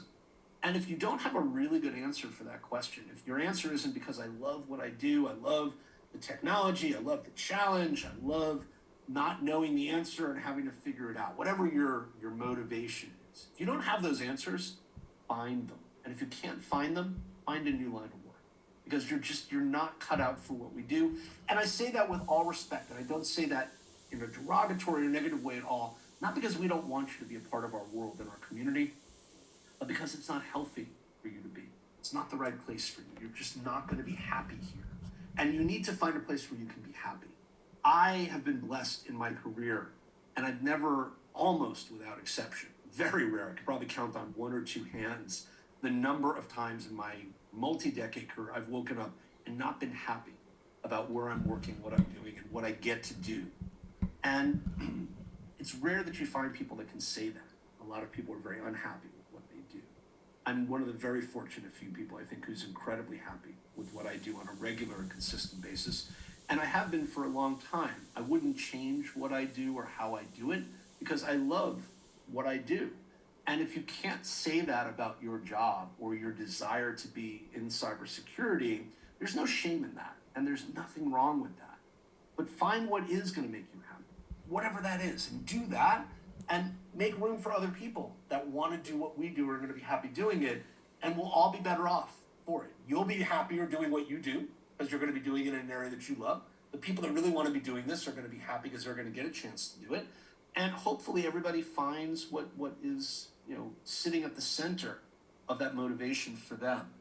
And the other thing I think that I would leave everyone with is, it can be very hard to be that lone voice in the wilderness in an organization that's advocating for the right path and is unfortunately not always listened to or is not always heard.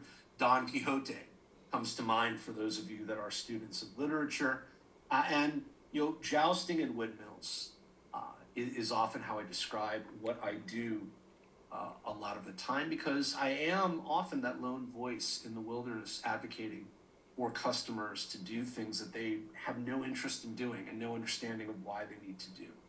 And if you're not comfortable being on the outside of those conversations, advocating and not being part of the cabal, the group inside that says, "Oh no, we're okay, we're fine, no problem," you have to be willing to stand alone and be the outsider to be effective at what we do. And if you're not comfortable doing that, again, I don't mean to end on a note that sounds negative. Don't go into cybersecurity, it's not for you. But I'm trying to be brutally honest and realistic with you about what it takes to be successful at what we do. And I think it's rare that people will talk about this side of our industry. You often just hear people say, "Oh no, it's great, get certifications, come work, it's wonderful, it's really cool. A lot of exciting stuff." You don't really hear people talk about the fact that it can be very difficult to do what we do, especially as you get more up in the organization, more senior, and you have more responsibility, and there are more competitive interests. It's very hard to advocate for those positions that are uncomfortable and unpopular, even though you know you have to. If you don't have that mindset, that character, that capability, you're going to unfortunately limit yourself in our community. You're not going to be able to go very far because you have to be willing to do that to move into senior management. And I think it's a really critical thing you hear that early in your career so you can make informed decisions. So I hope those are things that maybe resonate with some of you. I do want to encourage all of you that are interested to do what we do, become a member of our community. It's probably, I think, one of the best communities in the world to be a member of. Our culture is just incredible. The people are very warm for the most part, very interested in sharing. And you get to do incredibly cool stuff with just wickedly cool technology. I mean, what's better than that? And someone else is paying the bill. That's even better, right? But the reality is it's also really hard work. And you need to be prepared for that. And those of you that are going to find incredible success at the end of that path. And for some of you that it may not be a good fit for, it's important for you to figure out what that journey looks like and take it somewhere else. But find that success. Just find it doing something different. And let us know what that is so we can celebrate that success on your behalf. Thank you, sir. Thank you so much for this golden, more than that, these insights and the information, and for considering the invite and spending your valuable time here. And so we are so grateful about the contribution they are going to the cybersecurity community and going forward, whatever you are going. And we wanted to follow the path you have shown to us as well, so to give more effective cybersecurity advocacy to the organization. Thank you so much. Well, hopefully so. Thank you, Mahesh. It's been a pleasure, and I appreciate your hospitality.